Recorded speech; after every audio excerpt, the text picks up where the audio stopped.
Full గా వర్షాలు పడుతూ ఉన్నాయి కదా, అయినా నేను ఎందుకు తెలుసా ఇంతలా చెమట మ్యాటర్ లోకి వెళ్లే ముందు మన ఛానల్ ఇంకా ఎవరైనా సబ్స్క్రైబ్ చేసుకోకపోతే సబ్స్క్రైబ్ చేసుకోండి. వర్షం పడుతుంది కదా, క్లైమేట్ కూడా చాలా కూల్ గా ఉంది, వేడివేడిగా ఏమైనా చేసుకుని తిందాం అనుకున్నా. అదే నేను యూట్యూబ్ స్టార్ట్ చేయకముందు అయితే ఎప్పుడైనా ఇలా క్లైమేట్ కూల్ గా ఉంటే బయటకు వెళ్ళి తెచ్చేసుకునేదాన్ని, లేకపోతే నాన్నతో ఏమైనా తెప్పించుకునేదాన్ని వేడివేడి. నేను ఎప్పుడైతే యూట్యూబ్ స్టార్ట్ చేశానో నాకున్న బద్ధకం అంతా వదిలేసింది. అట్లీస్ట్ వీడియో కోసమైనా ఏదైనా చేద్దాం అని చెప్పి చేస్తున్నాను.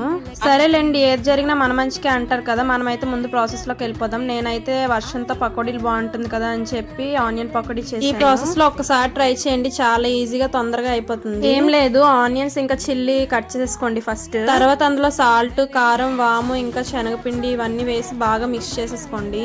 ఆ తర్వాత మంచిగా ఆయిల్ వేడి చేసుకొని అందులో పకోడీలు వేసేసుకోండి, అయిపోయింది. కానీ ఎంత కూల్ క్లైమేట్ లో కూడా నేను వంటగదిలోకి వెళ్ళి పకోడీలు వేయగానే ఫుల్ గా చెమటలు పట్టాయి. వేడివేడిగా మన ఆనియన్ పకోడీ రెడీ అయిపోయింది. ఆగండి, వేసిన పకోడీ అంతా మీరే తినకుండా ఇంట్లో ఉన్న వాళ్ళు కూడా కొంచెం పెట్టండి. నేనైతే నాకు కావాల్సినంత వేరేగా బౌల్లో వేసుకున్నా, మిగతాది మా పేరెంట్స్ ఉంచేసా. పకోడీ టేస్ట్ మాత్రం అదిరిపోయింది, భలే వచ్చింది. ఏంటో ఈ మధ్య అన్ని వంటలు బాగా సక్సెస్ఫుల్ గా అవుతున్నాయి. ఇంతకీ మీ ఇంటి దగ్గర వర్షాలు పడుతున్నాయా? వర్షం పడేటప్పుడు వేడివేడిగా మీరేం వెరైటీలు చేసుకుంటారో కమెంట్ చేయండి. మీరు వర్షం పడేటప్పుడు మిరపకాయ బజ్జీ తినే టైపా లేకపోతే ఐస్ క్రీమ్ తినే టైపా? సబ్స్క్రైబ్.